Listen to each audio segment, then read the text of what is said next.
안녕하세요. 뉴스토마토 시청자 여러분 반갑습니다. 시사 프로그램에 빠진 얼굴과 빠진 목소리를 채우겠습니다. 요즘 것들의 나라 걱정 진행을 맡은 봉한나입니다. 여러분 장마가 시작됐습니다. 그래서 이제 어제도 정말 전국적으로 많은 비가 내렸는데요. 다음 주에도 제주도부터 시작한 비가 전국을 이제 한번 휩쓴다고 하니까 정말 비 피해 없도록 각별히 주의하셔야 될 것 같습니다. 이번 주에도 정말 국내적으로 너무나 중요한 이슈들이 많았는데요. 오늘은 제가 정상국가로 가는 길이라는 제목을 한번 붙여봤습니다.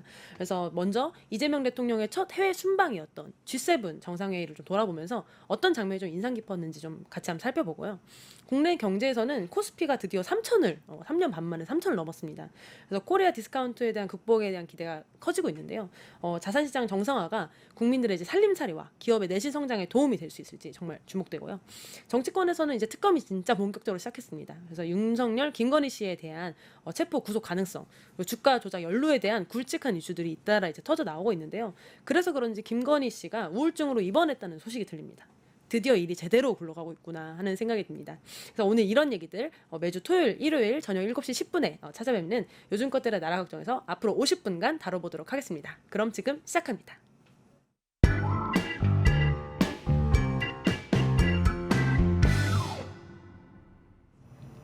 네, 오늘 같이 이야기 나눌 두 분 한번 소개시켜 드리려고 하는데요. 정평화, 한세인 두 분 모셨습니다. 안녕하세요. 반갑습니다. 네, 저희 정평호님부터 소개 네. 부탁드리겠습니다. 안녕하십니까. 더불어민주당 광주광역시당 청년위원장 정평호 인사드리겠습니다. 반갑습니다. 또 다른 좀 준비한 자기소개 없어요? 좀 유쾌하게. 제가 사실 그 다른 분들 만날 때 좀 저를 표현을 할 때 쓰는 말이긴 한데 365일 36.5도의 따뜻함으로 청년들과 함께하겠습니다. 정평호입니다. 준비된 멘트가 있는. 준비했죠. 물론. 또 한세인 패널께서도 준비하셨죠? 한번 부탁드립니다. 해보겠습니다. 반갑습니다. 부산을 디비기 위해서 언제나 노력하는 더불어민주당 부산광역시당 대학생위원장 한세인입니다. 반갑습니다. 반갑습니다. 잘한다. 저희 그 뉴스토마토 시청자 여러분께서도 아시겠지만 저희가 또 이 얼굴로 승부하는 방송이잖아요. 그래서 이렇게 젊은 대학생위원장분과 청년위원장 두 분 모시고 오늘 나라 걱정 한번 이어가 보도록 하겠습니다. 근데 또 이렇게 두 분이 또 이렇게 오셨으니까 또 광주와 부산에서 오셨다는데 또 얘기 안 들어볼 수 없잖아요. 그래서 두 분께 좀 지역 자랑도 좀 들어보고 어떤지 한번 듣고 싶은데요. 우리 평호님부터 광주 먼저 출발해 볼까요? 광주가 무등산을 품고 있는 아름다운 도시죠. 그리고 가까운 근교에 굉장히 먹을 것들도 많이 있고 광주 내부에서 뭐 즐길 거리들이 없다, 재미가 없다라고 말씀하시지만 30분 1시간만 나가다 보면 뭐 담양, 장성, 창평 할 것 없이 굉장히 많이 즐기고 볼거리들이 많이 있습니다. 그리고 있을 게 다 갖춰져 있고 교통이 굉장히 용이하다 보니까 저는 살기에 굉장히 윤택한 도시라고 생각을 해요. 근데 물론 이 부분에 있어서 동의하지 않은 분들도 있겠지만 광주는 정말 살기 좋은 도시다. 그럼에도 불구하고 저희들도 이제 기업이라든지 대기업들, 청년들이 좀 중앙으로 집중되는 현상을 좀 막기 위해서 먹거리, 일거리들이 좀 필요하지 않나 그런 생각으로 좀 이어가서 마무리를 좀 해보겠습니다. 좋습니다. 네. 사실 그 지역에 사는 분들 말씀 들어보면 살기 정말 좋다고 하시더라고요. 좋아요 진짜. 그러니까 서울에 비해서는 상당히 여유도 있고 뭐 교통 체증에 대한 걱정도 좀 덜하고 맞습니다. 이런 부분에 비해서 실제로 그렇게 느끼세요? 시민들이 굉장히 릴렉스하게 있죠. 바쁘다 현대사의 느낌보다는 좀 자기들이 가지고 있는 워라밸을 좀 최대한 좀 활용을 하려고 하는 좀 시민들 의식이 굉장히 강합니다. 배려심도 깊고 정이 많다고 표현을 하죠 보통. 근데 그게 이제 예전 이야기뿐만이 아니라 저희 세대들도 조금 그런 영향을 많이 받은 것 같아요. 그러다 보니까 살기 좋지 않을까 싶습니다. 좋네요. 네. 부산은 어떤가요? 부산은 일단 먼저 바다가 있습니다. 바다가 있고요. 최고 장점 바다가 있다. 강도 있고요. 산도 있습니다. 이 아름다운 자연환경과 대도시가 어우러진 그런 도시이기 때문에 참 살기 참 좋은데 기업이 좀 있어야 되지 않겠냐 그런 아쉬움이 있죠. 두 분 다 먹고 사는 문제가. 먹고 사는 문제가 네. 아쉽다 이런 말씀해 주셨는데요. 그럼 그 아쉬운 부분 사실 뭐 이번에 대신 이제 이재명 대통령 공약에도 각 지역 공약들이 있었는데요. 지역 공약들 정말 청년들이 보기에 어떤가요? 부산부터 어떠세요? 우선 부산 같은 경우에는 그 지금까지 이제 대선들을 쭉 놓고 봤을 때 이만큼 부산을 공약으로서 많이 챙겨준 대선 후보가 있었을까 하는 생각을 할 정도로 이번 이재명 대통령은 이번 대선 기간 동안 부산을 집중적으로 많이 챙겼고 많이 오시기도 했고요. 그리고 공약도 HMM 등의 이제 해운 대기업을 부산으로 옮기고 또 해양수산부를 부산으로 이전하고 그 외에도 동남투자은행을 설립해가지고 부산의 금융을 또 금융단지를 다시 또 제대로 좀 조성을 하고 그런 부분들을 하나하나 속속들이 잘 대선 공약으로서 이제 준비를 했기 때문에 이제 저희 부산이 이제 그 공약들을 제대로 이행하는데 잘 이제 도움을 주고 최대한 열심히 준비를 하는 것이 이제 저희가 할 일이겠죠. 뭐 거의 뭐 청산 유수시등으로. 그러니까 준비하셨네. 준비하셨네요.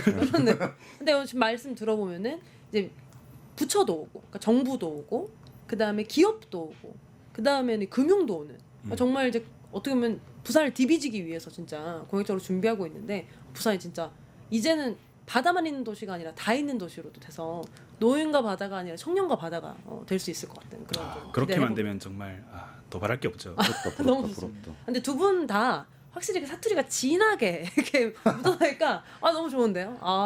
제가 사투리 지금 쓰고 있나요? 안 쓰고 있는 줄 알았는데. 완전히 쓰고 완전히 있어요. 쓰고 걱정하지 있네. 마세요. 알겠습니다. 저희 이제 그 시청자분 준뮤직님께서 무등산 수박을 닮은 정평호 화이팅이라고 보내주셨어요. 어디로 봐야 될지 모르는데 감사합니다. 하여튼 고맙습니다. 그럼 이번에 광주는 어떠세요? 이번 지역 공약. 광주 같은 경우에는 사실 이전 대통령님들에 대해서 뭔가 부족하다라고 표현하기보다는 광주가 그래도 진보 쪽 대통령님이 나왔을 때 뭔가 혜택을 많이 받지 못한 것에 대한 좀 그런 좀 아쉬움이 좀 있죠 동네가. 근데 이번 이재명 대통령님 같은 경우에는 충분히 그런 아쉬운 부분을 풀어줄 수 있는 정부가 되지 않을까 싶습니다. 너무 이제 공약들이 너무 많았어요. 뭐 선안권 메가시티도 그렇고 AI 시범도시 조성도 그렇고. 근데 이게 단기적으로 광주광역시만의 문제가 아니라 17개 시도가 좀 같이 움직이면서 지금 이재명 정부가 들어서 저는 이제 각 지역마다 필요한 공약들을 말로써 생각으로서 정책으로서 좀 전하려고 하는 모습에서 조금 더 신뢰를 갖고 기다려주는 모습도 필요하지 않을까 싶습니다. 아직 정부가 출범한 지 얼마 안 됐기 때문에 조금 더 여유를 갖고 우리가 준비해야 될 것들, 정부가 준비해야 될 것들, 그리고 서로가 맞아떨어지는 지점에서 함께할 것들에 대해서 고민하면 좋지 않을까 싶습니다. 저 개인적으로는 옛날에 이제 광주형 일자리 했잖아요. 했죠. 현대자동차 이렇게 해가지고 네. 차 만드는 거 중심으로. 네. 근데 여기에 이제 국민 모빌리티 파크, 그러니까 자율주행 같은 이제 미래형 차 산업을 이제 진흥한다고 나오더라고요. 그래서 저는 그렇죠. 개인적으로 이 산업이 앞으로 우리나라에 굉장히 중요한 산업이 될 텐데, 그걸 또 광주로 딱 낙점해가지고 더 살기 좋은 도시.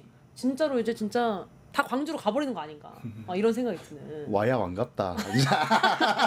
아시면서. 하지만 광주를 딱 대상으로 해가지고 그런 맞춤형 공약을 준비했다는 건 정말 일을 할 준비가 돼 있다라고 저는 생각을 하기 때문에 기대하고 있습니다. 굉장히. 예. 그러니까 이렇게 각 지역마다 어떻게 보면 좀 기대할 만한 공약들이 나왔다는 건 정말 네. 좋은 것 같아요. 그래서 그렇죠. 앞으로 또 중요합니다. 몇 년 뒤에 보면은 막 으쓱으쓱 해줘가지고 막 우리 동네 이런 거 있다 딱 이렇게 할 수 있으면 너무나 좋을 것 같습니다. 그래서 본격적으로 지금 나라 걱정 코너 한번 시작해 보도록 하겠습니다. 저희가 저번 주부터는 좀 걱정만 하지 말고 좀 본격적으로 좀 더 들어가 보자라는 이름으로 본부 체제를 좀 갖춰보려고 이번 주부터는 이제 민생 걱정 본부 딱 이렇게 해가지고 정상 국가로 가는 길 한번 잡아봤습니다. 그래서 오늘 첫 회의 주제는 이재명 대통령 G7 정상 회의입니다. 그래서 역대 대통령 중에는 정말 가장 빠르게 취임 거의 10일 만에 이제 국제 무대에서 이제 외교 데뷔전을 이제 치렀는데요. 16일 오후에 출국해서 19일 새벽에 도착하면서 진짜 전 이런 말 듣지도 못했는데 1박 4일 동안의 일정 정말 숨가쁜 첫 이제 순방 일정을 마쳤는데 먼저 두 분께 질문드리고 싶은 거는 데뷔전 어떻게 보셨는지 한 줄로 한번 부탁드리겠습니다. 예, 안정적이었다 이렇게 한 줄로 표현을 하고 싶습니다. 안정적이었다. 예, 지난 정권 때 사실 우리가 국민 입장에서 외교를 바라봤을 때 뭔가 불안하고 참 무슨 일을 벌일지 걱정되는 그런 시각을 가지고 있을 수밖에 없지 않았습니까? 그렇죠. 참 이 대통령 부부가 비행기를 탈 때마다 국민들이 도대체 다른 나라에 가서 무슨 일을 벌일지 너무나도 불안해했던 그런 기억들이 있기 때문에 이번 이재명 대통령이 G7 외교를 하러 나갈 때 역시 이제 어떻게 할지를 이제 국민들이 많이 지켜보지 않았겠습니까? 그런데 역시 안정적이었다. 어떻게 좀 불안한 부분들이 전혀 없었고요. 뭐 안정적이었다는 말밖에는 제가 할 수가 없네요. 아니 생각해 보면은 윤석열 씨는 밖에 나가서 뭐 성과를 내는 일도 없는데 왜 그렇게 비행기는 많이 탔나 이런 생각이 들 정도로 밖에 나갈 때마다 이제 국민들이 마음을 졸여야 됐던 그런 측면에서 확실히 안정적인 외교 어떤 첫 데뷔였다. 그렇죠. 라는 말씀해 주신 것 같습니다. 어떻게 보셨어요? 한국이 싫으셨던 거죠. 비행기를 타고 자꾸 나가시는 거. 자꾸 시끄럽게 하니까 시끄럽게 자기 입장에서는 있으면 문제 되니까. 근데 저는 사실 뭐 위원장님 말에도 100% 동의를 하고 이번 G7 같은 경우에는 이재명 했다. 이재명 다 왔다. 왜냐면은 뭐 그런 외교적인 문제에서 누군가를 상대함에 있어서 대한민국의 국격을 좀 보여주는 대통령의 자리가 저는 전혀 걱정스럽지 않았습니다. 실질적으로 뭔가를 얻어내야 되는 상황이었다고 한다고 하면 저는 충분히 첫 순방임에도 불구하고 많은 것들을 얻었다고 생각을 하고, 저는 좀 관심 있게 봤던 부분이 김혜경 여사의 한복 외교를 좀 높게 좀 보고 싶었던 거예요. 왜냐하면 뭐 한복을 입고 갔으니까 대한민국의 품격이 올라갔다, 그러니까 그걸 칭찬하자, 뭐 이런 면모가 아니라 위원장님께서 말씀하셨던 이전 윤석열 대통령의 이제 연구원이었던 김건희 씨 같은 경우에는 모든 것들이 과했다, 모든 것들이 투머치했고 불안하기만 했던 그런, 자라보고 놀란 가서 소뚜껑 보고 놀란다고 사실 그런 마음이 들었었어요. 진영의 논리를 떠나서 혹시 그런 실수를 또 반복하면 어떡하지? 뭐 대한민국이 이제 더 이상 물러날 데가 없는데, 하지만 그걸 보란 듯이 타파라도 하는 모습처럼 김혜경 여사는 절제된 그런 품격을 좀 보여주지 않았나, 그런 부분에서 높게 평가하고 있습니다. 지금 시청자분들께서 이제 화면으로 보시는 것처럼 김혜경 여사께서 이제 한복 입고 계신 부분 한번 띄워주시면 좋을 것 같은데요. 사실 이전에는 이제 김건희 씨는 패션 외교라고 이제 불릴 정도로 어떻게 보면 아까 꾸미는 건 좋은데 너무 이제 투머치란 말이 좀 적당한 것 같아요. 투머치하면서 이제 패션 외교만 한 게 아니라 대통령을 대신해서 뭔가 이제 외교를 직접적으로 자꾸 대통령을 그죠. 뭔가 자꾸 우리나라의 어떤 리더십을 자기가 좌지우지하고 있는 모습을 공개적으로 보여주면서 좀 안타까운 모습들을 계속 보여줬었는데, 이번에는 정말 어떻게 보면 영분이 돌아왔다라는 좀 말을 붙이고 싶을 정도로 품격 있는 어떤 외교의 모습들 이제 보여주신 것 같아서 정말 너무 좋지 않았나 그런 생각이 들어요. 그래서 김혜경 여사 말 나온 김에 한 장 사진 더 보면 그 이재명 대통령의 9분팔을 받쳐주는 김혜경 여사라는 사진 제가 하나 준비했는데요. 이 커뮤니티 이 사진 진짜 많이 돌더라고요. 그러니까 그 이재명 대통령의 이 팔짱을 끼고 있는 줄 알았는데 그게 아니라 이제 이재명 대통령이 9팔을 이제 받쳐주는 이런 장면을 이제 보여주면서 이게 사실은 어떻게 보면 이게 바로 어떤 이제 대통령의 파트너로서 외교에서 보여줄 수 있는 가장 이상적인 모습이 아니었나? 라는 좀 생각이 들 정도로 어떻게 보면 국민들의 어떤 불안한 마음을 씻어주는 어떤 이번에 외교의 첫 모습이 아니었나? 좀 그런 생각이 들더라고요. 맞습니다. 굉장히 공감하는 부분들이 있었고, 그 우산 사진 저도 이렇게 봤었는데 그게 사실 영부인의 역할 중에 저는 하나라고 보는 거거든요. 대통령은 개인의 몸이 아니기 때문에 국가를 위해서 전반적으로 국민들을 위한 정치를 해나가야 되는 사람인데, 영부인이 앞장서가지고 뭔가를 보여준다는 건 그가 전할 수 있는 메시지는 한계가 있습니다. 그러려면 실질적으로 메시지를 던지는 대통령을 보좌하는 역할을 좀 수행을 할 때 더 멋지게 빛이 난다고 생각하는데, 김혜경 여사가 그런 측면에서는 굉장히 멋진, 굉장히 칭찬할 만한 모습을 보여주시지 않았나, 그런 생각해 봅니다. 사실 이게 또 국민들이 기대하는 모습인 것 같아요. 그래서 공감대가 정상적인 정말 거죠. 높다. 그런 생각. 기존에는 공감대 없는 모습만 그들만의 세상만 보다가 나와 생각이 같은 이런 모습을 보니까 아주 기분이 좋았다. 일단 기분이 좋게 시작한 것 같아요, G7. 근데 여러 장면들이 있었는데 사진이 진짜 많이 나왔어요. 근데 두 분이 보시기엔 좀 어떤 부분이 좀 가장 인상 깊으셨어요? 룰라 대통령, 뭐 위원장님도 같이 뭐 동의를 하시는 부분일 수도 있겠지만, 저는 룰라 대통령이랑 좀 이야기를 나누는 모습에서 분명 그 둘만의 니즈가 있었기 때문에 뭐 어깨 동무를 한다든지 좀 편하게 좀 이야기를 끌고 나가는 모습에서 굉장히 저는 재밌게 봤습니다. 이게 재밌다기보다 좀 유쾌하다 그래야 되나? 무슨 감정인지 모르겠어요. 정상 간의 대화가 네, 유쾌해 보이는. 그러니까 저 사람이 어떤 부분에서 통했길래 저렇게 뭐 어깨동무하고 이야기를 나눌 수 있었을까라는 생각에서 봤을 때 너무 좀 이렇게 담백했다, 유쾌했다, 행복했다. 국민의 측면에서 좀 그렇게 느껴요. 위원장님 어떻게 생각? 예, 저도 이제 역시 룰라 대통령과 우리 이재명 대통령이 좀 편안하게 유대감을 나누는 그런 모습을 보고 정말 인상 깊게 제가 생각을 했고요. 이제 무엇보다 이제 지난 참여정부 때도 노무현 대통령님과 룰라 대통령 간의 이제 인생사에 있어서의 공통점 이런 것들을 많이 이야기했는데, 지금 이재명 대통령도 이제 룰라 대통령과 같이 정치적 탄압을 받았던 그런 모습들이라던가, 아니면 이제 어린 나이에 소년공으로 일하다가 산업재해를 당한 그런 이제 어릴 때 기억들, 그런 것들이 함께 있다 보니까 역시 그런 부분들 때문에 좀 더 서로 유대감을 잘 다릴 수 있지 않았을까 저는 그렇게 생각을 합니다. 그러니까. 사실 이 정상 간의 외교가 시간이 길지 않잖아요. 뭐 그렇죠. 2박 3일 하는 게 아니니까. 근데 그 짧은 시간 안에 공감대를 형성하고 저는 사실 이 타인의 어깨에 손을 올리는 행위가 사실 어떻게 보면 좀 도전적일 수 있잖아요. 상대방이 느끼기에. 근데 이미 두 분의 대화를 통해서 충분히 그래도 된다는 어떤 자신감, 스킨십 외교가 성공했다. 짧은 시간 안에도. 근데 그런 점을 보면서 아, 이재명 대통령이 이런 1대1 관계에서도 정상 간의 관계에서도 충분히 외교력을 발휘하실 수 있는 모습이 아닌가, 그런 게 증명된 모습 아닌가, 좀 자신감 있다, 좀 이런 생각이 좀 들더라고요. 네, 공감합니다. 네. 또 저는 좀 다른 것 중에 하나가 인도의 이제 모디 총리랑 이제 스몰 토크를 나눈 장면들이 있었어요. 근데 이재명 대통령 사진 엄청 환하게 웃고 있는 사진 하나 있는데요. 이재명 대통령이 인도 영화를 저 좋아합니다라고 하면서 먼저 얘기를 꺼냈다고 해요. 그러니까 모디 총리가 아 그러냐 이러면서 좀 화답했다 그래요. 이게 되게 가벼운 말 같지만 이거 하나로 사실 이렇게 아까 룰라 대통령은 공통점이 있잖아요. 손영공이랑 공통점인데 모디 총리랑 공통점이 없는 거야. 근데 이 영화라는 키워드를 딱 꺼내면서 이 확 풀어지게 하는 이걸 보면서 저 화면 보시죠. 시청자분들 화면 보시면은 굉장히 환하게 웃고 있는 이재명 대통령과 이제 모디 총리의 모습이 보이는데요. 보통 이제 통역을 통하고 이러느라 이제 격식을 차리느라고 좀 어색해지기 쉬운데 이런 틈을 이재명 대통령이 진짜 이제 잘 메꾼 것 같다. 그래서 이런 부분도 어떻게 보면 사실 준비거든요. 그래서 이제 이전에 윤모 씨의 어떤 외교와는 다른 그런 모습 볼 수 있지 않았나 하는 생각이 들어서 저 개인적으로 상당히 인상 깊은 이제 그런 모습이었어요. 그렇죠. 방금 전 사진에서 그 전과 똑같은 거는 통역사님 한 분만 똑같고 나머지는 다 바뀌었죠. 그러네요. 네. 그러네요. 또 이 짧은 시간 동안 이재명 대통령이 무려 이제 8개국 정상 및 이제 유엔의 이제 수장과 이제 회담을 진행했습니다.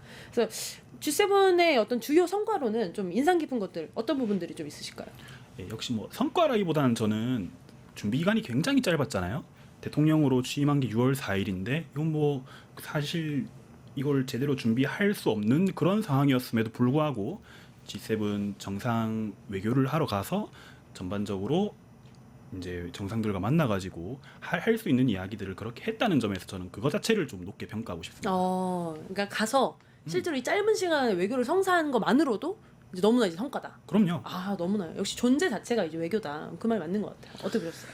그 경제 안보 기후 관련돼서 G7에서 이야기를 나누는 부분들이 많은데, 근데 그런 위원장님 말에 또 그 부분도 굉장히 격하게 공감을 합니다. 오늘 공감을 굉장히 많이 하는데 공감하러 오신 거 아니죠? 공감만 하러 온 것 같아요. 소통도 좀 해야 되는데 아무튼 우리 위원장님이 하셨던 말처럼 저희가 지금 탄핵 정국을 지나서 뭔가 새로운 정부가 출범할 때까지 이 안정적인 모습들을 보여주기에는 준비됐던 시간이 굉장히 짧았음에도 불구하고 이재명 대통령의 그 외교력으로 인해서 우리 국가는 안정적인 상황이고, 그리고 나는 안정적인 대통령으로서 국가의 좀 발전을 위해서 노력을 하려고 하는 모습들을 좀 신랄하게 많이 보여줄 수 있는 자리지 않았나, 좀 그렇게 생각합니다. 역시 이제 사실 이제 대통령이 취임된 지 얼마 안 됐는데 이제 G7에 초청됐다는 것만으로도 그러죠. 사실은 엄청난 성과죠. 이거 자체가 이제 외교적 복원이다. 이런 좀 생각이 들고요. 어떻게 보면은 사실 이렇게 나라가 좀 외국에서 보기에는 이제 뒤숭숭했다고 판단할 수도 있잖아요. 근데 그럼에도 불구하고 이제 한국을 초청했다는 건 좀 이제 한국의 어떤 민주주의 회복력이라든지 이런 것들을 좀 인정했던 거 아닌가? 좀 그런 평가도 해볼 수 있을 것 같아요. 그래서 또 중요하게 볼 수 있는 정상회담 중에 하나가 미국과 하냐, 일본과 하냐 이런 것들이 이제 좀 중요하게 볼 수 있었던 것 같은데요. 한일 정상회담 어떻게 보셨어요?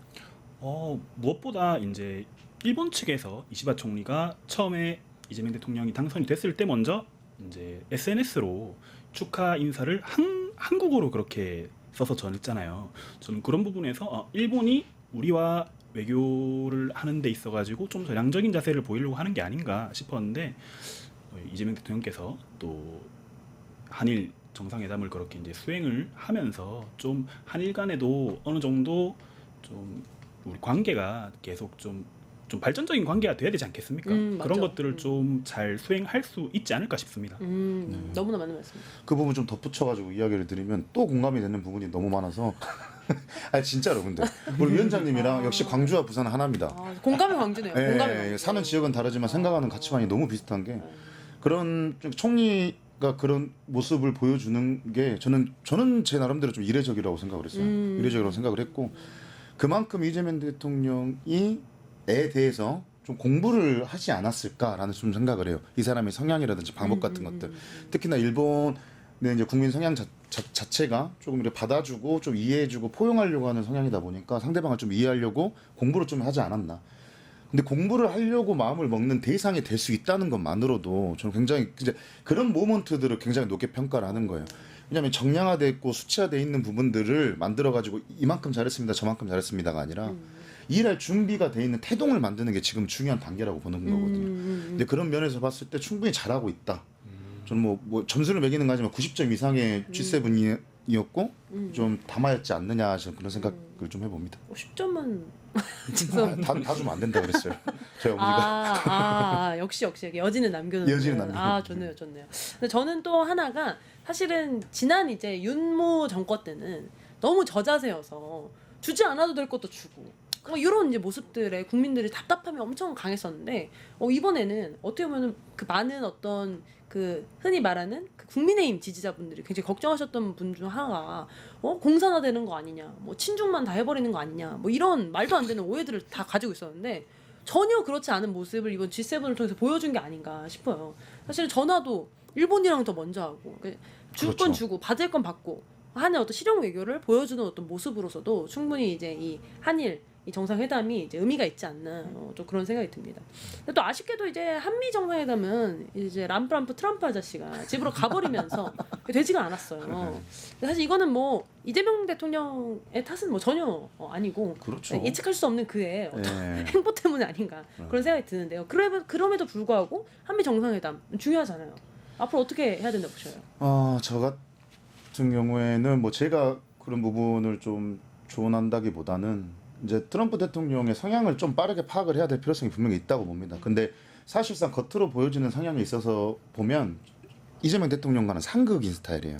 저는 사실 트럼프 대통령의 형태나 이런 모습들, 애티튜드가 윤석열 대통령과 좀 비슷하다고 봅니다. 그게 물론 윤석열 대통령보다는 뭔가를 더 알고 있고 이전의 대통령을 본인은 해봤던 사람이기 때문에 그만큼 데이터는 더 많이 있을지 모르겠지만 그게 좀 이렇게 소위 좀 이렇게 거만하게 비춰질지도 모르는 그런 애티튜드들이 이재명 대통령과는 조금 상극이지 않나. 그렇기 때문에 국익 중심의 실용 외교가 필요하다고 말하는 시점에서 이재명 대통령의 그런 좀 이렇게 흔히 말하는 저희가 좀 날것의 표현으로 그런 대대한 모습이 좀 감정 싸움이 돼서 뭔가 실용적인 외교가 되지 않을 수도 있다라는 생각을 모든 국민분들이 동의하지 못하겠지만 저는 그런 생각도 해봤었어요. 왜냐하면 이전 정부 때문에 제가 진짜 안 해도 될 고민들을 너무 하던 습관이 있어가지고 이것도 고민해버리네. 그러니까 실용에 집중을 해야 되는데 자꾸 이상한 고민들을 하다가 아직 그 버릇을 못 버렸습니다. 이제 버리셔야 됩니다. 지금은 이재명이니까. 그렇습니다. 네. 어떻게 보세요, 이제 한미? 참 이 대통령이 트럼프 대통령이다 보니까 우리가 대응하기가 너무 어렵죠. 지난 트럼프 1기 때도 사실 우리가 좀 어려웠지만 지금 트럼프 2기는 1기와 비교해서도 정말 종잡을 수 없는 그런 행보들을 보이고 있잖아요. 근데 저는 이렇게 생각합니다. 우리가 미국에 반하는 행동을 해서는 안 되겠죠. 다만 트럼프라는 사람을 이제 대통령으로서뿐만 아니라 인간 대 인간으로서도 믿을 수 있는 사람이 아니라고 생각해야 된다. 즉 이제 뭐 중국과의 이제 미국이 이제 외교를 하는 관계에 있어서도 지금까지 쭉 지켜봤을 때 1기 때도 그렇고 2기 때도 그렇고 트럼프 대통령은 입으로는 반중을 외치는데 실제로 머릿속에는 친중으로 가득 차 있는 그러한 행보들을 자주 보였단 말이에요. 1기 2016년부터 2020년까지 이제 미국과 중국 간의 이제 외교 상황을 봤을 때 겉으로 봤을 때는 중국을 옥죄는 것처럼 보였지만 실질적으로 그 당시에 중국이 기술적으로나 아니면 그런 쪽으로 굉장히 성장을 많이 해버렸어요. 이제는 중국을 제어하기가 미국이 어려워져 버린 그런 상황까지 놓이게 된 데는 역시 트럼프 대통령의 행동에 그게 달려 있었기 때문에 트럼프를 믿지는 않아야 되고요. 그래도 대미 관계에 있어서 역시 그런 것 때문에 역시 머리가 좀 많이 아프겠죠. 예. 아프죠. 사실은 이제 지금 한국과 미국 사이에 이제 해야 될 일이 정말 많습니다. 이제 대한민국 입장에서는 이제 그렇죠. 뭐 주한미군 문제도 있고 이제 북한 문제도 있고 관세 문제도 있고 그래서 안보, 경제, 정치 모든 부분이 사실은 한미에 지금 많은 영향이 있기 때문에 이런 부분을 잘 조율해 나가야 되는데 이제 람프 도람프 선생님께서는 워낙 이제 변화무쌍한 분이시다 보니까 저는 오히려 약간 그런 생각이 들더라고요. 너무 선제적으로 이 사람을 이해하려고 할 필요 없다. 근데 이해한 순간 또 변한다. 그러니까 그렇죠. 어떻게 보면은 이 상황을 전략적으로 잘 조율할 수 있는 이 파도를 탈 수 있는 이 흐름 이걸 좀 잘 해야 될 텐데라는 생각이 들어서 이재명 대통령의 앞으로의 국제 무대가 더더욱 많아질 거라는 좀 생각이 들면서 좀 우리나라의 어떤 다양한 외교적 성과들을 더 많이 가져올 수 있는 첫 데뷔 너무 잘 치렀다는 생각도 들고 앞으로 더 좋은 모습 많이 보여주시기를 기대해 보겠습니다. 기대하겠습니다. 그래서 사실 이 G7 소식이 이렇게 딱 기분 좋은 소식이 많은데 더 기분 좋은 소식이 있어요. 주식하십니까? 아주 조금합니다. 아주 조금하시나요? 코스피 3천을 돌파했습니다. 사실 전 이게 제일 행복합니다. 저는 뭐 재산은 별로 없지만 제 재산 전체가 지금 주식에 들어가 있거든요. 이재명 이런 생각이 들 정도로 제가 보기에는 사실 지금 국민의힘 지지자분들도 싫어할 수가 없다. 지금 좋아하세요. 솔직히 주가를 이렇게 올려놨는데. 티 못 내시는 거지. 네. 그래서 제가 지금 코스피 사진 한번 보여드리려고 하는데요. 윤석열 정부 때부터 지금까지 이제 코스피를 보면은 맨 처음에 이제 한 2,300선부터 이제 쭉 시작하다가 계엄 때 완전 망했다가 끝에 보시면 완전 치솟는 부분 있죠. 저희가 지금 이제 6월 3일 6.3 대선 이후에 지금 코스피입니다. 코스피가 3년 반 만에 지금 코스피 3천을 달성했습니다. 너무나 기분 좋은 소식인데요. 사실 어떻게 보면은 이 모든 정권의 초기에는 이제 허니문 랠리라고 해서 새 정부의 어떤 뭐 정부의 어떤 이제 액션이라든지 이런 걸 기대하면서 기대감. 조금 약간 이제 오르는 이제 경향도 있어요. 근데 이런 부분들 단기 조정도 사실 있을 수도 있는 어떤 그런 상황인데 좀 어떻게 보세요? 3천 코스피 3천. 사실 지금도 낮은 편이죠. 우리가 3천을 돌파한 지가 언젠데 다시 이제 꼬꾸라졌다가 이제 겨우 좀 코스피라든가 이런 주식 주가들이 좀 정상화되어 가고 있는 과정이 아니겠습니까? 이제 역시 이제 민주당과 우리 정부 여당이 상법 개정안 이것을 이제 적극적으로 추진을 기존에 했었고 또 이전에 3월달에 사실 대통령 거부권을 받아버렸잖아요. 그것 때문에 우리가 이제 법안을 제대로 이제 실행을 할 수가 없었는데 이제는 상법 개정안도 확실하게 법안을 제대로 만들어가지고 실행할 수 있는 그런 상황에 놓였다. 그런 기대감을 갖고 주가가 같이 올라가고 있다. 좀 뭐 이렇게 생각을 합니다. 저도 뭐 계속 공감만 하네요.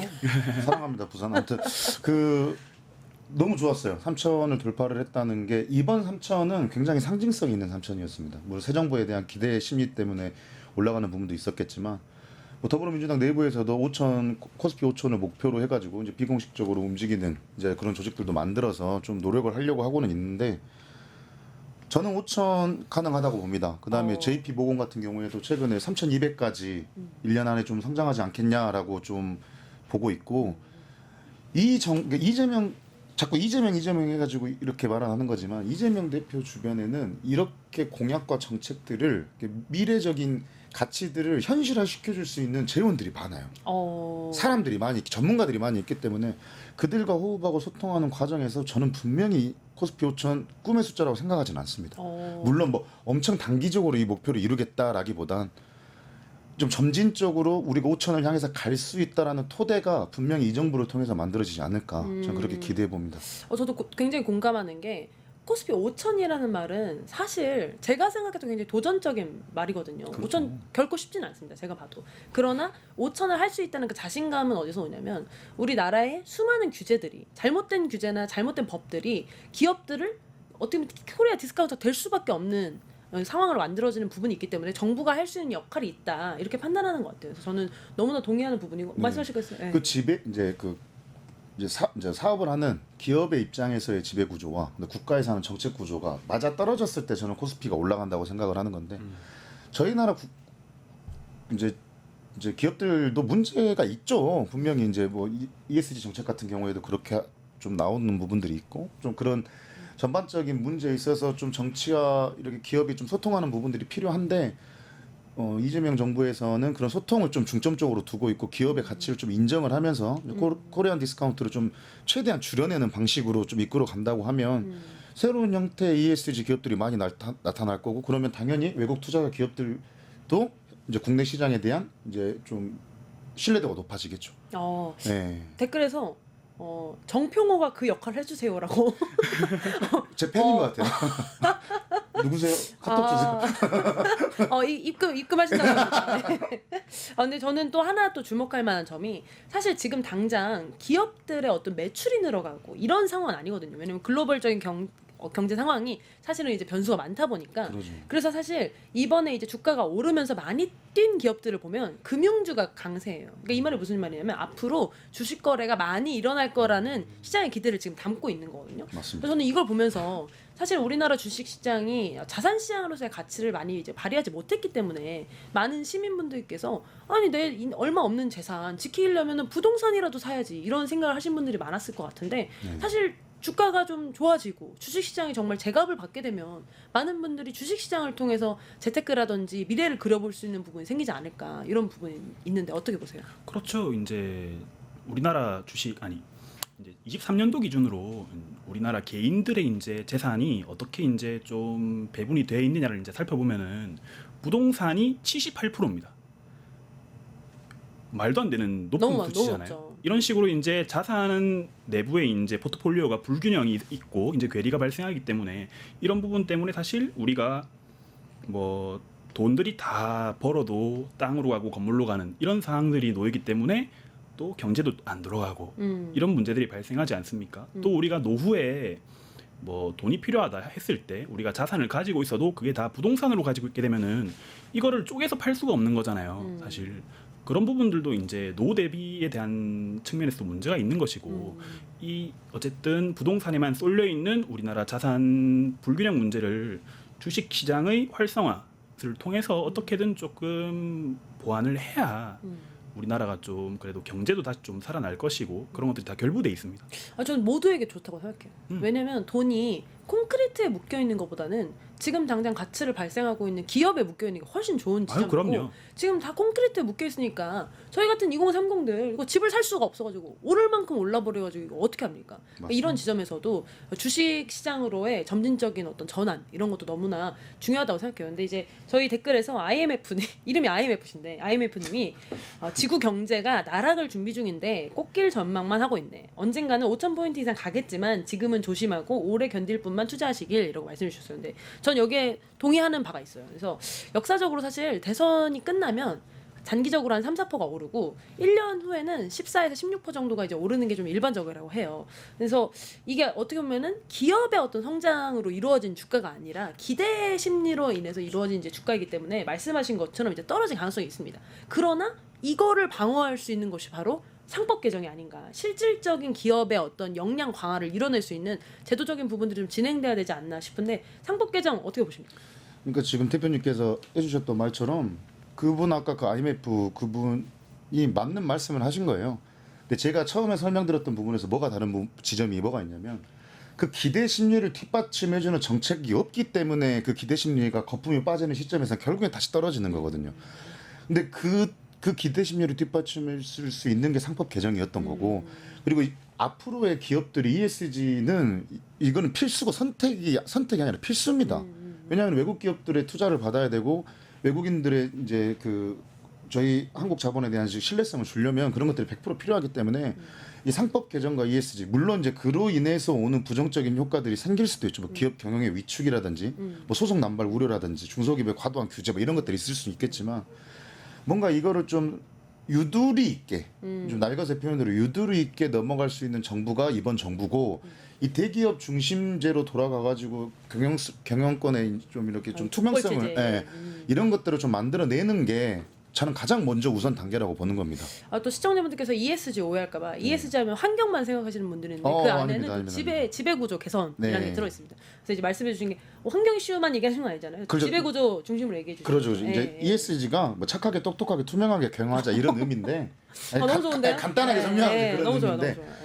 결국에는 대한민국에 있는 기업들의 지배구조 자체가 너무 이렇게 폐쇄적이기 때문에 그로 인한 그 코리안 디스카운트는 전 거기서 온다고 봐요.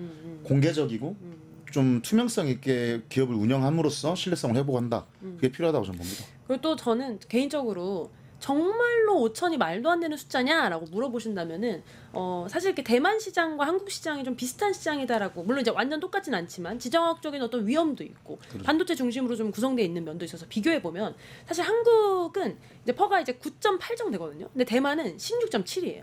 그러니까 이 숫자에 대해서 이해하실 이제 필요라기보다는 이게 16.7이면 훨씬 우리나라보다 한 1.5배에서 2배 정도 더 높게 쳐주고 있다. 대만 주식을 높게 쳐주고 있다라고 생각하시면 쉬운데 실질적인 우리 주식과 대만 주식의 이제 이익 성장률은 둘 다 20%예요. 그러니까 돈 버는 성장률은 똑같은데 우리는 반값인 거예요. 그러면 지금 우리가 이제 3천 정도 되니까 반값으로 치면은 어떻게 5천 어떻게 또 아니 꿈의 수준 아니다. 이게 진짜 단순 계산으로만 봐도 충분히 가능한 숫자고 네. 이 코로나 디스카운트가 저희한테만 너무 좀 많이 그렇게 돼 있어요. 이제 그런 부분들을 하나부터 열까지 다 설명드리면서 이해시키기에는 저희들도 이제 한계가 있다 보니까 아무튼 대한민국의 미래는 분명히 밝다. 시청자님께서 착하게 뭐요? 그다음 못 들었다고. 착하게 뭐요? 착하게 똑똑하게. 아 착하게 똑똑하게 투명하게 경영하자. 착하게 똑똑하게 똑똑하게, 투명하게. 투명하게 앞으로 누가 ESG가 뭐야 그러면 착하게 똑똑하게 투명하게 이렇게 얘기해 주시면 좋을 것 같습니다. 아 벌써 시간이 지금 45분이에요. 아 진짜요? 아 이게 어떻게 이렇게 빨리 우리 이야기를 왜 이렇게 많이 빨리 남았는데? 흘러나가는 건지. 그래서 지금까지는 어떻게 보면 민생적인 차원에서 이제 고민을 같이 나눠봤고 바로 정치 걱정 본부로 들어가겠습니다. 정치 걱정 본부에서도 점점 이제 정상화되고 있습니다. 특검이 이제 시작하면서 정말 정상으로 가고 있는데요. 저번 주에 김현장 전 장관 보석을 허가 신청했다고 해서 대노했거든요. 아 또 지기현 선생님 또 이상한 짓 하네 저거 막 이렇게 했었는데 보석을 허가는 받았으나 다시 바로 이제 조은석 특검에서 바로 응 안 돼 하면서 추가 기소 딱 걸었습니다. 아 너무나 훌륭한 것 같아요. 어떻게 보십니까 이번에? 그 김현종 장관 솔직히 이야기하고 싶지가 않은데 어찌됐든 간에 내란에 가담했던 자들에 대한 심판은 분명하게 이루어져야 되기 때문에 필요하다고 보기는 합니다만 이제 버티기 했던 거죠. 버티기 한 건데 이제 조은석 특검이 이제 그걸 못 본 거죠. 그래서 저는 지금 때렸다고 보는 거고 김현종 전 장관의 그 행태들이 국민들을 설득할 수 있는 지점은 이미 지나섰습니다. 이제 그리고 사실상 어느 정도는 비호적인 느낌을 가지고 있던 국민의힘 지지자분들도 전 다 돌아섰다고 봐요. 더 이상 그는 물러날 데가 없기 때문에 구석지에 박혀서 눈 가리고 귀 가릴 때가 아니라 잘못한 건 인정을 하고 빠르게 그 죄값을 치르는 게 가장 이 상황을 빠르게 해결할 수 있는 방법이지 않을까. 전 그렇게 생각하는데 위원장님은 어떻게 생각하세요? 깊이 공감을 하고요. 네. 정말 이 보석으로 풀려나온 걸 보면서 갑갑했었는데 사실 이 김용현 장관은 윤석열과 같이 그 내란을 서로 이제 둘이서 모의하고 계획하고 수행하고 그러한 이제 최중심점에 서 있던 그런 사람 아닙니까? 그렇죠. 이런 사람을 참 보석이라고는 하더라도 이제 풀어줬다는 게 참 갑갑했는데 그래도 특검이 출범했으니까 이제 순리대로 해결될 거라고 저는 믿습니다. 아니 저는 이 사건을 보면서 두 분이 너무 이제 착하게 평해 주셨다는 생각이 들었어요. 왜냐면 저는 법조인이 아니지만 상식적으로 계엄 이 김용현 씨는 실제로 계엄을 주도한 행동 대장이잖아요. 그러죠. 계엄을 했는데 집에 갈 수 있어. 이게 말이 됩니까? 계엄을 했는데 집에 가서 발 닦고 잘 수 있다? 아 이거는 저는 말도 안 된다고 생각해요. 사실은 그래서 저는 이제 특검이 추가 기소한 거 너무 잘못했다. 원래 그냥 기소 당했어야 됐다. 그렇죠. 보석을 신청하는 것도 말이 안 됐고, 근데 보석을 신청했을 때 이 김용현 장관이 뭐라고 했냐면, 나 이렇게 조건부로 보석 걸면 안 해. 안 해. 아니 이게 무슨 말이야 이게 지금? 구속기간 만료로 아니, 나온다고 이제 했죠. 와, 아니 저는 이런 조건을 받아들이고 싶지 않아라는 어떤 뉘앙스를 내는 것조차도 진짜 정말 화가 나더라고요. 이 말도 안 돼. 그리고 심지어 이번에 특검에서 추가 기소 걸었잖아요.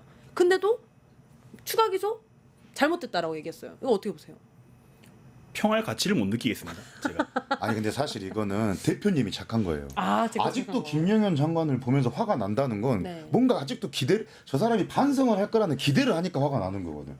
저는 전혀 화가 나지 않습니다. 왜? 원래 저 사람 그런다. 원래 그런 사람이에요. 이제 포기했어요. 포기. 보석 거부. 당연한 수순이다. 저 사람이 당연히 원래 그러다. 원래 그러다. 대표님이 너무 착하시다. 여기 다 착한 사람만 모여. 공감과 착함으로 이루어져 있는 그러니까. 나라 걱정. 그래서 저희 같은 사람들이 나라 걱정하는. 정평 위원장님 어깨 피세요. 네네네. 누구시지? 누가 자꾸 좁아 보이지가 않는데요. 피면 너무 이렇게 클까봐. 피면 너무 클까봐 살짝 줄여. 그렇습니다.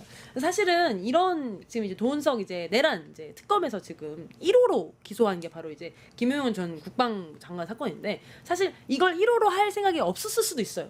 근데 이 사람 풀려난다고 하니까 지금 제가 보기엔 빨리 지금 기소를 한 것 같고 근데 김용현 장관이 뭐라고 했냐면 특검은 아직 20일 동안 준비 기간이 법적으로 주어진 게 20일 그렇죠. 이내로 해야 된다고 했는데 아직 20일이 안 지나서 준비 기간이 안 지났는데 나를 어떻게 기소하냐 이렇게 말을 했어요. 준비 기간이 지나지 않으면 기소할 수 없나요?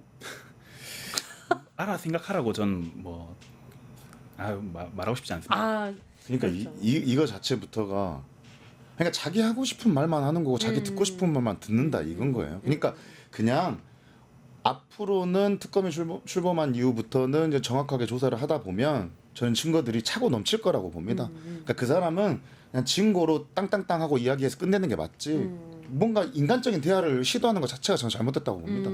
그리고 이번 기소로 원래 이제 지기현 판사가 네. 이제 담당 판사였는데 이번에는 한성진 부상 판사로 이제 이번에 이제 이제 배정이 됐습니다. 그래서 이 한성진 부산 판사는 사실 대표 공직선거법 재판에서 이재명 대표의 이제 공직선거법 재판에서 이제 유죄를 이제 냈던 이제 판사로 이제 알려져 있는데요.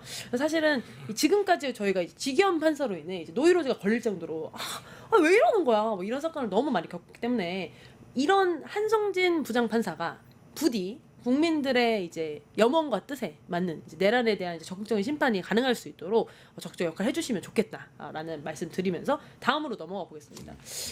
이 정부가 이제 세워졌으니까 당연히 이제 내각이 세워져야 되고 총리 인선에 대한 이제 논쟁이 이제 계속되고 있습니다. 그렇죠. 그래서 이제 김민석 이제 총리 후보자에 대한 뭐 검증이 이제 지속되고 있는데요. 그 중에서 김민석 총리 후보자보다 더 주목받는 인물이 있습니다. 바로 주진우 의원, 국민의힘 주진우 의원이 정말 적극적으로 거의 팬클럽 수준으로 지금 김민석 선생님 사랑하고 계세요.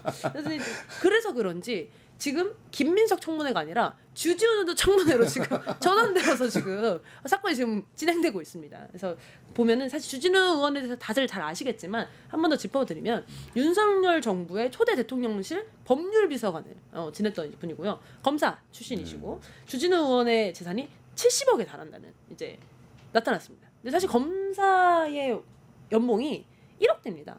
그리고 한 17년 정도 근무한 걸로 알고 있는데요. 그러면은 넉넉 잡아 2억이라고 치고 2억 곱하기 17년 하면은 70억이 안 되잖아요. 근데 심지어 여기에 이 70억이나 가지고 계신 분이 4인간 채무가 1억, 배우자도 1억 8천 채무가 있습니다. 어떻게 보세요? 그건 좀 이상하죠. 왜냐하면 이제 현금성 자산이 이제 상당히 많은 걸로 저희가 파악을 했는데 이제 뭐 공직자 뭐 재산을 이제 등록을 하니까요. 그런데 현금이 이렇게 많은데 굳이 채무를 이렇게 가지고 있어야 되느냐? 뭐 4인간 채무라고 하더라도 뭐 우리가 이제 이자를 지급하지 않으면 또 안 되잖아요. 그럼 굳이 이거를 가지고 있어야 될 이유가 있느냐? 그런 데는 분명히 이제 의문을 가질 수 있는 거죠. 있는 거죠. 아니 저는 좀 진짜 왜냐면 본인이 나서서 김민석 후보자를 까고 있으니까 저도 좀 동시에 질문 드리고 싶은 게 우리 모두 알다시피 김민석 후보자는 돈을 열어보니까 2억대밖에 지금 없으시잖아요. 그래서 4인간의 채무가 발생하고 있다. 이런 지금 이제 얘기거든요. 네. 그래서 그걸 엄청 비난했어요. 이거 2억인데 안 갚고 이거 쓰고 있는 거 정치자금법 아니냐. 그래서 저는 주진우 의원은 빚이 하나도 없나 보다. 그러네. 뭐 재산이 70억이나 있고 이러니까. 아니 근데 4인간의 채무가 70억이 있는데 왜 4인간의 채무 안 갚고 있으면 이것도 똑같은 걸로 보면은 공직법 위반 아닙니까? 그러니까 이게 진짜 제가 진짜 위원장님이랑 같은 마음인 게 이야기를 하고 싶지가 않은 게 이제 내로남불도 심하고 이게 저는 이거는 국민의힘 지지자들 능멸하는 거예요. 국민의힘 지지자를? 국민의힘 지지자분들 능멸하는 거예요. 생각해 보십시오. 국민의힘 지지자분들이 바보도 아니고 아무리 감싸주고 아무리 못나도 감싸주고 챙겨주고 이해해 주려고 해도 그 적정 수준이라는 게 있지. 주진우 의원은 그냥 이제 이거죠. 말이 뇌를 거치지 않는 거예요. 그냥 바로 다이렉트로 입으로만 나가는 거죠. 생각을 하지 않고. 왜냐하면 이게 무슨 말도 안 되는 논리입니까? 내가 하면 로맨스고 남이 하면은 뭐 불륜이야? 그 불륜 하나 더 있습니다. 아드님이 계신데요. 아이고 만 20대. 20대. 네. 예금이 7억 8천. 나이가 혹시 20대시죠? 저는 20대죠. 예금 7억 있으십니까? 네 알았습니다. 어때? 예, 없습니다. 그러니까 20대인데 만 20살인데 예금이 7억 8천인 거 이것도 뭐 문제 있는 거 아니냐. 사실 본인 입장으로는 이것도 뭐 중요세 다 냈고 다 냈다. 본인은 아무 문제 없다고 얘기하면서 김민석 후보자 얘기할 때는 굉장한 문제인 것처럼 얘기하는. 그러니까 자기 자신에게는 굉장히 관대하고 타인을 검증할 땐 이러고 이런 건 너무 좀 문제가 아닐까요? 정치를 저는 진짜 어른한테 이렇게 말씀드리는 건 아니지만 진짜 정치를 잘못 배우신 것 같아요. 주진우 의원님 같은 경우에는. 그리고 상대방을 공격해가지고 명분을 갖는 반사 이익 구조의 정치는 이미 끝났습니다. 이미 끝났고 그거에 대한 폐해가 윤석열 대통령의 탄핵으로서 증명이 됐던 거고 앞으로는 국민의힘 지지자분들도 정확히 명분을 가지고 이해하는 사람들한테만 투표를 하실 거라고 저는 봐요. 그리고 이번 전국에서는 뭔가 눈을 가리고 자꾸 길을 닫는 행위가 아니라 빠르게 인정하고 조직을 개편하고 쇄신시키는 것만이 보수가 살아날 길이라고 저는 생각을 하는 건데 주진우 의원님 같은 분들이 계속 나오면 아니 보수를 지키라고 뽑아놨더니 자기들이 보스가 되려고 그러잖아요. 이게 무슨 능멸하는 짓이에요. 그렇게 국민의힘 지지자분들이 요구를 했으면 맞춰서 가야 돼. 또 주진우 의원님 같은 분들이 나와서 사고를 치니까 결국엔 또 신뢰를 잃어가는 거죠. 아니 제가 보기에는 지금 국민의힘 의원 중에서도 좀 껄끄러운 사람이 있을 것 같아요. 왜냐면 저는 이런 말 들으면 아 주진우 의원 말 맞다나 모든 국회의원 재산 형성 과정 싹 다 까고 어디서 했는지 1원 한 푼 원도 빠짐없이 연말정산 다 깔아. 그러면 국민의힘부터 못 받을걸요? 아 안돼 당연하죠. 안돼 이럴 거예요. 그러니까 이런 식으로 그러니까 이게 부정으로 돈을 받아서 정치감을 쓰는 건 당연히 불법이죠. 그런 건 공직자의 어떤 이제 청문회 과정에서 반드시 짚어야 될 부분이라고 저는 생각합니다. 그건 이제 진영과 상관없이. 아, 당연하죠. 그러나 맞습니다. 이것이 마치 굉장히 불법이 있는 듯이 모든 과정을 하나하나 프레임 하나하나 한 단위로 잘라가지고 계속 이제 사실이 없는 근거를 가지고 계속 얘기하면 사실 그런 것도 있잖아요. 김민석 의원 뭐 칭화대 저 가짜다. 그냥 받았다. 어떻게 원외위원장 하면서 받냐? 가짜다. 이렇게 딱 얘기했잖아요. 사실 어떻습니까? 21번 비행기 타고 가가지고 맞습니다. 받아왔죠. 그 그러니까 말씀 이런 프레임으로 이제 얘기를 하기 시작하면은 계속 진실 공방만 되는 거지. 사실 총리라는 자리가 그런 자리가 아니잖아요. 총리에 대한 정책 검증해야 되지 않을까요? 필요하죠. 총리에 대한 정책 검증은 분명하게 필요하고 근데 그 총리의 위치라는 게 저는 그렇게 생각을 합니다. 대통령이 할 수 없는 역할의 일부를 본인이 대리 수행하면서 국가를 운영해 나가는 사람으로서 필요한 사람이기 때문에 존재한다고 생각을 하는데 물론 이제 뭐 입법부라든지 사법부의 뭐 권력을 이용해서 그들을 선동하는 게 아니라 그들과 소통하는 과정에서 대통령의 자리를 대리해가 국무총리가 끌고 나가야 될 부처들은 끌고 나가야 된다고 생각을 하는 거거든요. 근데 그런 면모를 속속들이 따져보고 정책을 검증을 해야 되는데 이상한 걸로 공격을 하는 거예요. 그러니까 이게 국민의힘 의원님들 중에 모두가 그렇진 않지만 몇 분이 이만한 일을 자꾸 이만하게 해결을 해요. 아니면 정책적으로 완벽하다고 생각하는 걸까요? 깔 게 없는 그럴 수도 있죠. 총리로서 너무 완벽한 거야. 준비가 돼 있다고 준비가 생각할 돼 수도 있어 있죠. 버리니까 아 예. 이거 깔 게 없다. 뭐라도 가져와봐. 칭화대? 아 중국 딱 걸렸다. 이러면서 지금 만들어내는 프레임으로 좀 가져가고 있는 거 아닌가 하는 생각이 상당히 듭니다. 근데 공감합니다. 벌써 시간이 7시 57분. 너무나 아, 짧은 시간입니다.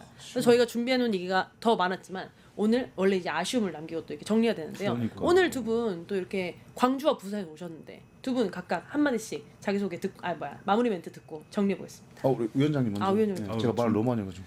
뭐 다른 것보다 이제 시간이 이제 우리한테 5년이 주어졌잖아요.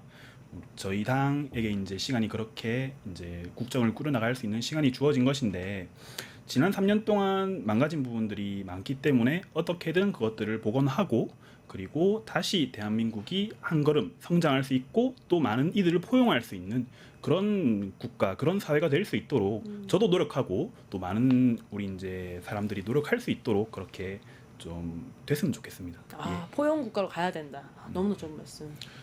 그 위원장님이 하신 말씀 마지막으로 공감하고 뉴스토마토 시청자분들께 늦은 시간까지 이렇게 좀 봐주셔서 너무 감사하다는 말씀 좀 끝으로 드리면서 뭐 제작진분들도 고생하시고 대표님도 고생하시지만 모든 청년들이 이 시간에 이렇게 고생을 하고 있습니다. 대한민국 청년들이 그냥 힘들어하는 100만이 넘어가고 있는 실직자 백수들도 있고 그냥 심 청년들도 많고 그런 청년들이 좀 목소리를 낼 수 있고 꿈을 꿀 수 있는 어제의 청년이 오늘의 청년들에게 좀 빚지지 않는 그런 세상 만드는데 위원장님과 함께 대표님과 함께 좀 역할을 좀 수행할 생각이고요.